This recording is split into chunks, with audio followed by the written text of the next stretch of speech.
Howdy tubers, welcome back to the Zach Life. So today's the day that this thing's going to go down the road, sorta.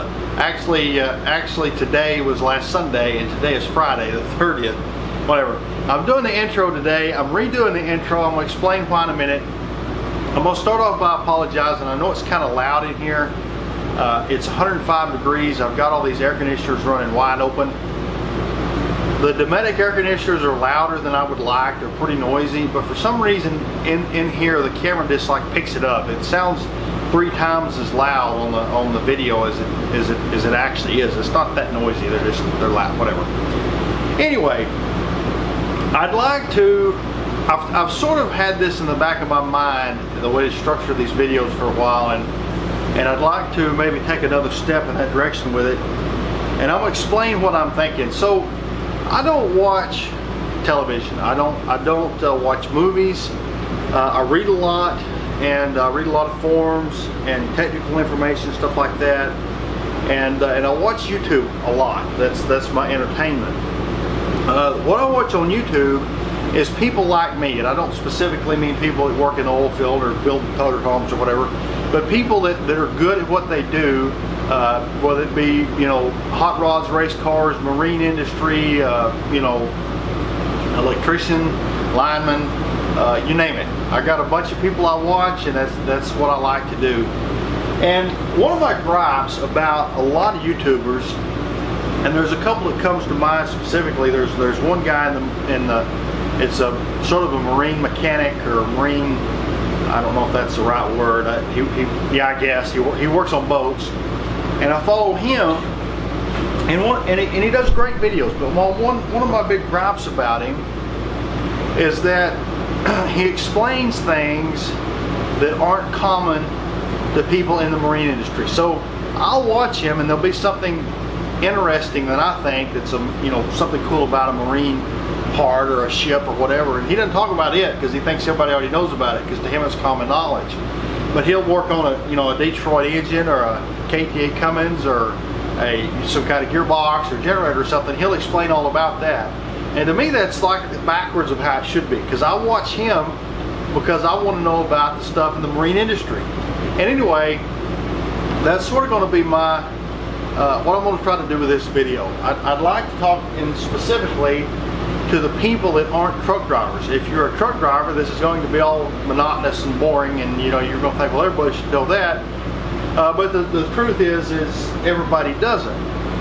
And anyway, I'd like to take a bunch of little, maybe minute-long segments, guessing, I don't know, whatever, and sort of talk about if you're going to buy an old truck, how you drive it, or a new truck. Some of this is going to kind of apply to old trucks because this thing's old. But how do you drive it? What do you not do? What specifically does this work? What does that switch do? What does this button do? Something labeled this, what does it do? How do you start it? What do you not do? And anyway, I want to do that. Now, a lot of this is going to be very dry, and I'm fixing to try to come up with sort of a table of contents, if you would. I'll put it up on the screen, and that'll let you sort of skip forward if you want to look over some parts of this. But anyway, I'd like to go into detail, crank it up, check a few things. What do you need to do? What do you not need to do? I hope y'all can hear me. I got a fan blowing on me up here. It's amazing the difference in the temperature between the RV part and the truck part up here. I guess it's all black. So the first thing I'd like to talk about is the engine brake, because this one's kind of unusual. It's got some gauges to go with it. A lot of trucks have got a jake brake, and what a jake brake is a device under the valve cover that pops the exhaust valves open when the engine is at the end of its compression stroke, or actually right after. And what that does is basically turns the engine into a big inefficient air compressor, slowing you down. This one basically has got a couple of plates in the flywheel housing, in the bell housing, sort of. One stationary, one spins with fins on it, and it's sort of not unlike a torque converter, and it takes some pneumatic controls and pumps that housing full of oil, and those 2 plates churn and spin in whatever that oil, and basically turn rotational energy into heat. It basically makes it into an extremely inefficient hydraulic pump. Anyway, there's a couple of gauges that go with it. You got a oil temperature gauge here, brake saver temperature. It's basically the same thing. And you've got a retarder air pressure gauge. This will actually tell you, I'll show you in a minute, how much air or how much braking force you're wanting from the cat brake saver. So we'll go over the gauges here. You've got a brake saver oil temperature gauge. You've got a fuel pressure gauge. This typically just is sort of pegged out when it runs. If your fuel filter plugs up or something, it'll come down into the red. You've got a turbocharger manifold boost pressure gauge, an exhaust gas temperature gauge. This is an important gauge. This engine will get up to about 950 degrees in a hard pull. About 1,000, 1,100 is about the maximum on any engine. This gauge will tell you if you're having a problem with your turbocharger or possibly a boost leak, if you've got a leak in your intake system somewhere. This is an important gauge because above about 1,200 degrees you'll actually melt the pistons in most aluminum piston engines, or maybe even less than that, measuring the temperature post-turbo. Of course, you got a tachometer, coolant temp gauge, oil pressure gauge, air pressure gauge, speedometer. This is an application gauge. This will show you when you hit the brakes how much air you're applying to your brakes. Typically about 30 pounds will slow you down relatively quickly. 60 pounds is just about enough to lock up the axles. Retarder air pressure, transmission and front and rear axle temperatures. These are not hooked up, and a fuel gauge. You've got a couple of warning lights here. A couple of these are for low air pressure. These will come on at about 60 pounds. There's a low water level, low coolant level, low oil pressure. The oil pressure doesn't work. And I'm not sure what the last one would have been, and there's a high beam indicator. So I'll snake you around over here, and you've got a differential lock. There's actually a differential that's between both rear axles in case one axle has got slightly smaller tires or whatever on it. This is a, like I say, a differential between the differentials, and you can lock that. Intergalactic power dividers. These are called a power divider or interaxle differential lock. This truck originally had 2-speed rear ends. This is extremely rare. These have been changed out. This valve's no longer hooked up. These are headlights, the clearance lights, and these are the lights on top of the cab, and the lights that go around the perimeter at the top of the way I hook this up. Fog lights. This truck originally had 2 fuel tanks. You could select between which fuel tank you wanted the fuel gauge to read from. These gauges, this is a brake saver, kicks a brake saver in and out, along with this handle. These other switches, I'm not sure what they were used for. They weren't hooked up when I got the truck. Now this operates the generator, this operates the step, and this will operate the power to the trailer. Of course, you got a key. You know, most trucks today, you start it with a key. These older trucks, you turn the key on. This one's got glow plugs. You rotate this backwards, and that preheats it. You turn it forward to start the engine. These are the wiper controls. The windshield washer controls. This is the parking brake. This applies air. It takes at least 60 psi to release the parking brakes, and this is the supplies the air to the trailer. This is aftermarket stuff. This is air suspension stuff that I put in that wouldn't be in most trucks. At 99% of trucks, this is referred to as a Johnny bar. This would control the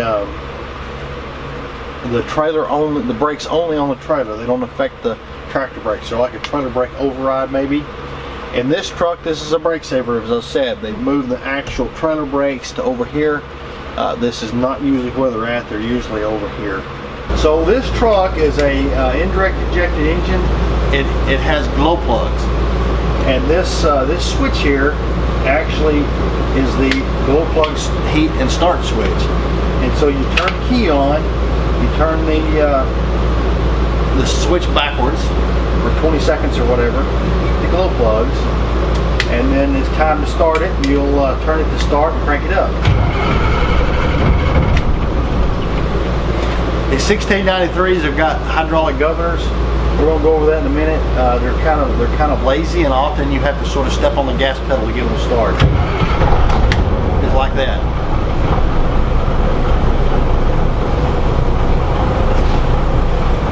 So you can see we got oil pressure, about 40 pounds of oil pressure.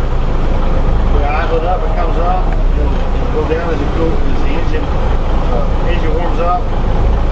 We're building air pressure. We're up to about 60 pounds. It shouldn't go off at 60 pounds. It takes a little more than that, I guess, to get them to go off. It takes about 60 psi for either of these two valves to be held in. So if you push them in, well, it stays in. If you got less than 60 pounds, the valve will pop back out. And this is to set the parking brakes, set the emergency brakes.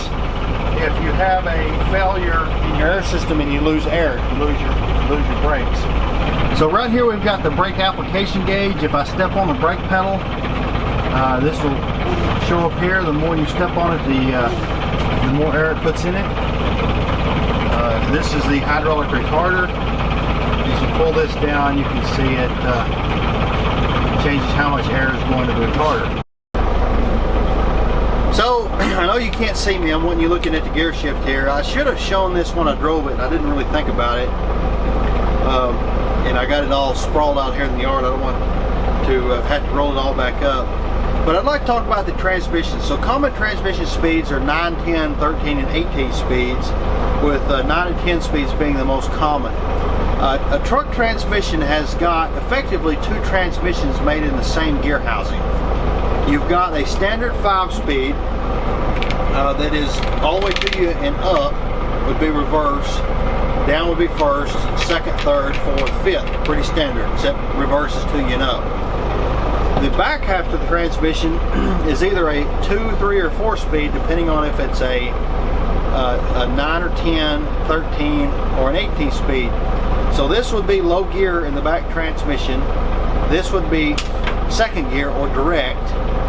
And then there's another button on the other side over here, and this puts you in from direct to third. So you have first, second, third, second, first. You can't go directly from first to third. It locks it out. If you kick it in overdrive, it won't let you go back to first. You got to do it in order. So dummy me, I forgot to explain how you actually shift gears. A 9 and a 10-speed transmission has basically only got a 2-speed back half, and that's the bigger switch you see on the front. On a 9-speed transmission, you take off in low, you go first, second, third, fourth, fifth, you flip to high, you go back to second, third, fourth, fifth. That's a 9-speed. A 10-speed, you go back to first. You go 1, 2, 3, 4, 5, flip to high range, 1, 2, 3, 4, 5. That comes out to 10 gears. Now, a 13 and an 18 speed shifts similar to a 9-speed, except a 13 speed, you use a small other splitter on the side, and you switch between second and third, or more correctly, direct and overdrive in the top 4 gears. So you start off in first, and you go 1, 2, 3, 4, 5. You flip to high, you go back to second. You flip the splitter to overdrive. That gives you 6th gear or 7th gear, I guess, actually. You pull the splitter back to low. You shift down to where 3rd gear is. That gives you, I'm getting my numbers mixed up here. Let's see, 5, 6, 7. That gives you 8th. Flip the splitter to high gives you 9th. You go up to where 4th would be. That gives you 10th and 11th. And then down in 5th gear would give you 12th and 13th. An 18 speed is about the same thing, except in all 9 ratios you can use the splitter, and so you have a low-high split in every single gear, and that gives you 18 forward gears. So when you shift gears in one of these things, it's a non-synchronized transmission. You can't push the clutch in and put it in the next gear because there's no device in the transmission to synchronize that gear ratio speed with the clutch. It's just simply going to grind. And so to change gears, you'll basically let off the throttle to the point the engine is not making power, the transmission has no load, shift into neutral, either speed the engine up or let it idle down, a certain amount of RPM depending on what gear ratios you have. And when you get the engine synced up with about the speed of the next gear, you can simply push it in gear, and then you're back in the throttle and on you go. If you can't get in gear, you can't figure out what gear you're in, if you push the clutch in, that's not going to do you any good. When you get used to driving a truck, you get a really good idea, sort of some base points. It seems like I do, like of a speed I know I've got to be in to get it back in this certain gear. You pull it in the parking lot, you just kind of get used to it. The next thing we need to talk about is a clutch brake. These are non-synchronized transmissions. They'll grind in any gear you put them in. If you simply disengage the clutch and you put it in gear, the transmission will grind, and you don't want to do that. And so to counteract this, there's actually a brake on the actual clutch. Is controlled by the clutch pedal. So the clutch disengages, and then there's another stop that you can feel, and that actually engages the clutch brake. This stops the momentum of the transmission and the clutch from rotating. And so to put this in gear, you'll stop the clutch brake in and stop the rotation of the transmission, and it'll go right into gear. Sometimes like this, you get in a situation to where the teeth don't line up, the gear teeth don't line up in the transmission. And so you'll hold it towards the gear you want to go in, which typically won't be this gear, it'll be first or second or something, like second will go in. You let up on the clutch about halfway, and this lets a slow rotation. It releases the clutch brake of the transmission, and it lines up the gear teeth, and it'll go right into gear.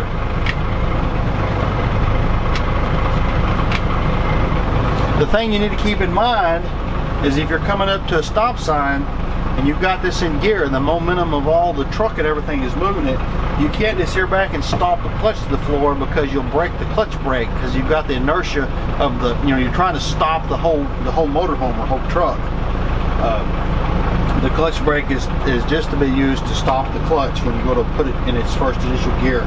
It's easy to feel, if you hit the clutch brake, that's not the same as stomping the clutch brake. You can feel the clutch disengage, and then there's sort of another stop back there that is the actual clutch brake. So briefly about engine governors. So there's two different kinds of governors you'll run across driving a truck, and they're both, how do I say, you get used to one and it makes driving one easier than the other, or maybe more natural.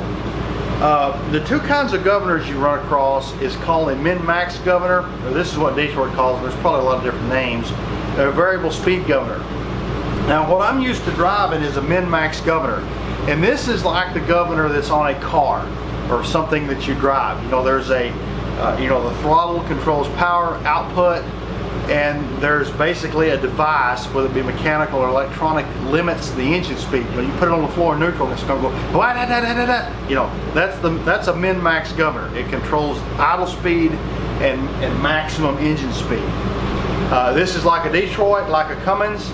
The more throttle, the more you step on the gas pedal, the more power the engine makes. This truck has got what's called a variable speed governor, and this is a Caterpillar thing. I don't know if all cats are like this, but most cats are. And so the throttle pedal does not control engine power output, it controls engine speed. And so the gas pedal works a lot like a cruise control for the engine. And so if you put the gas pedal halfway to the floor, the engines turn half the amount of maximum engine speed. You put the gas pedal halfway to the floor, the engine goes to full power, smokes like a freight train, runs up to 1500 RPMs, and then pulls the throttle back and sits there at 1500 RPMs. If you put a load on it, then the governor increases the fuel rate to keep the engine speed about 1500 RPMs. I'll jump in here and show you. So I'd like to show you here with the throttle.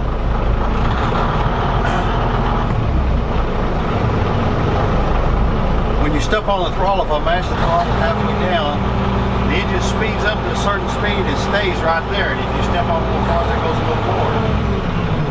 If you have the engine wound up, and we pull the brake saver in, you can actually hear it load the engine up.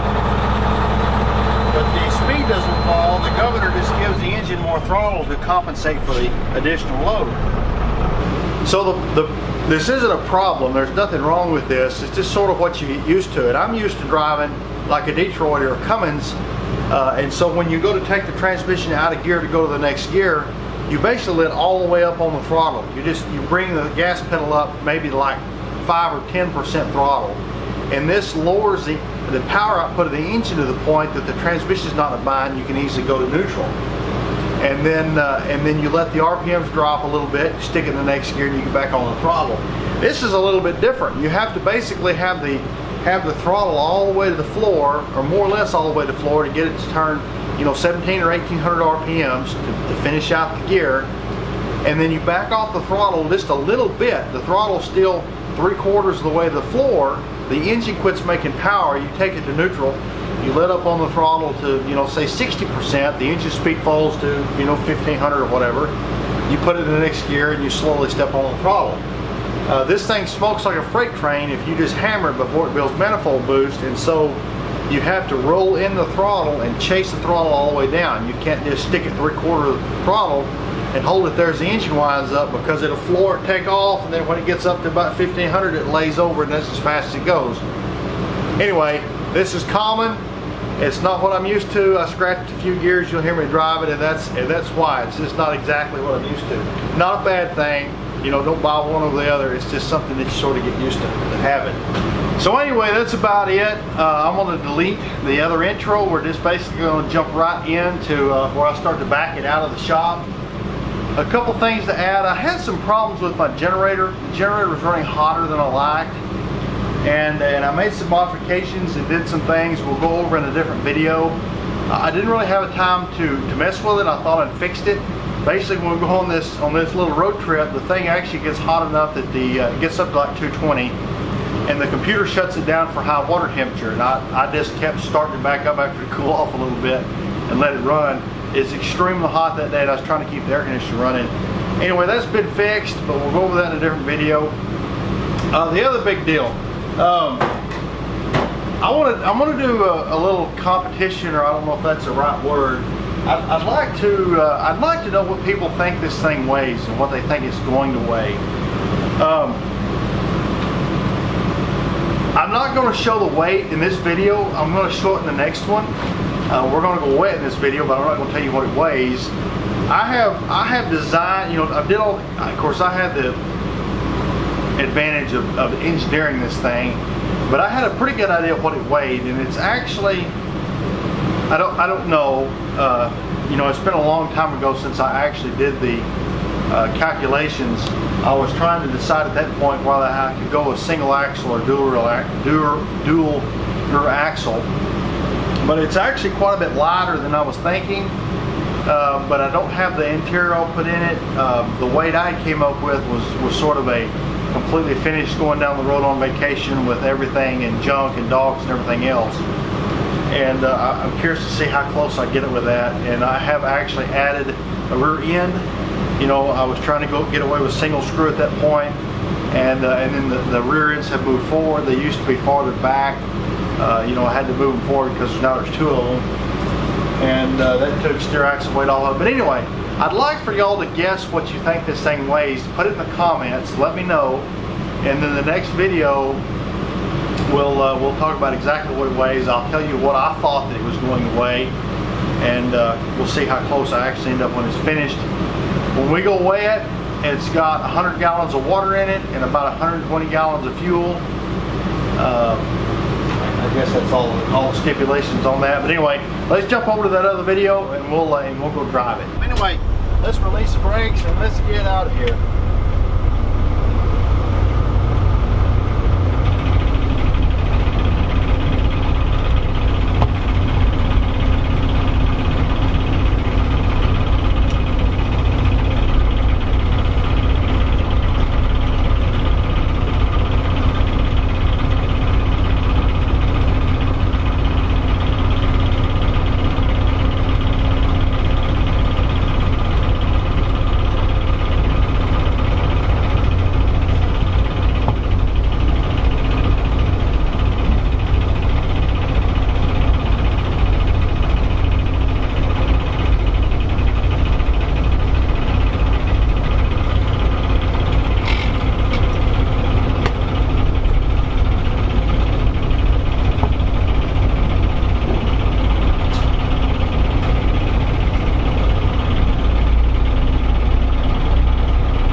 Sure you're going to hear crap falling all over behind us.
turn. It's not very sharp.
Alright, I'm going to put some fuel in it.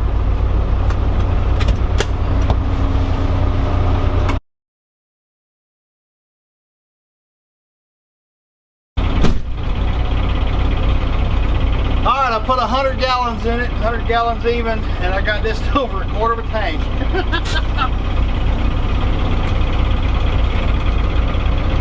I'm having trouble with the generator. The generator's still running hot. It's running about 210. If it gets any hotter, it's going to turn itself off. I think it actually tried to run out of fuel a while ago. Maybe going down the road it'll cool it off a little bit.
1400, it's probably turning about 1320.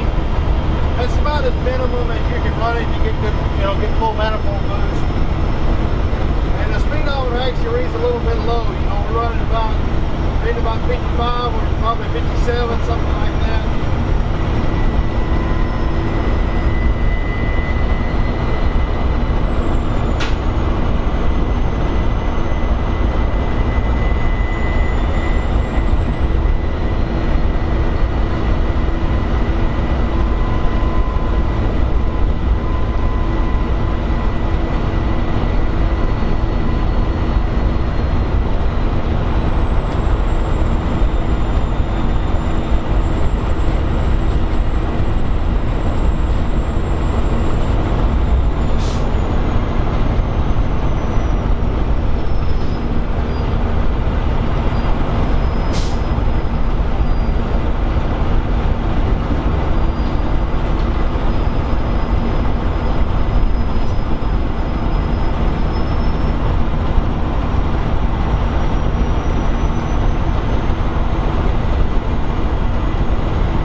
359 cab, it takes a little to get used to, because it feels like you're driving right in the middle of the road. But the rest of the truck sticks out quite a bit farther than you're sitting. It's not like a Freightliner where you're sitting on the edge of it.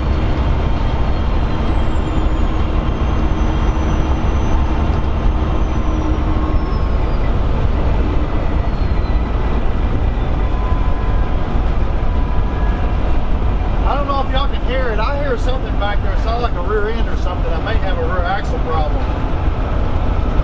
I actually hadn't even ever checked the oil in them. I probably need to look at the motor, make sure there's not something going on. I'm not used to hearing the rear end of the truck in the box I'm driving. It may just, may be normal, but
Let me run and get the weight ticket.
put the throttle in halfway or three-quarter, whatever, it's sort of like the cruise control for the engine speed.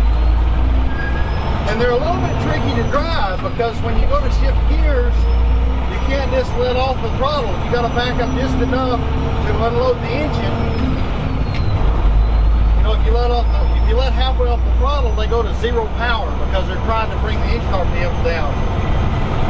But what's neat about it is you'll have you'll be going down the road at 70, and you'll start up a hill, and without mashing the throttle anymore, the motor will fuel up and pull, maintain the same speed and pull you up the hill, kind of like a cruise control, like a variable speed cruise control. That's called a variable speed governor. You know, this is actually a hydraulic governor. But anyway, they're kind of a trick to drive. They're not that hard, but they're a little bit different than driving a Cummins or anything late model. Well, this thing just doesn't get around the corner very good.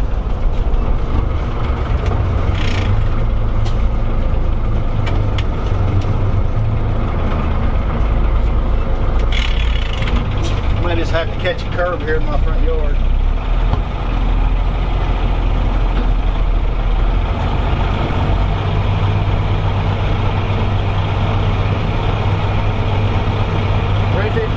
Of 20,000 pound steer axles are just not something that turns very tight.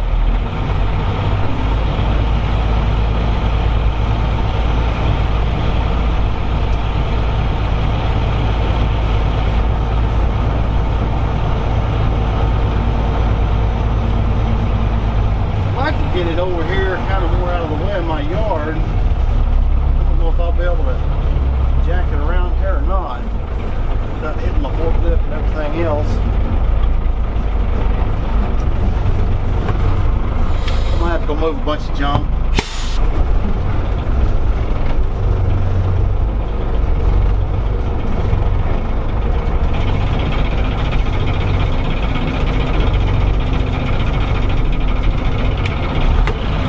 Bump pedal.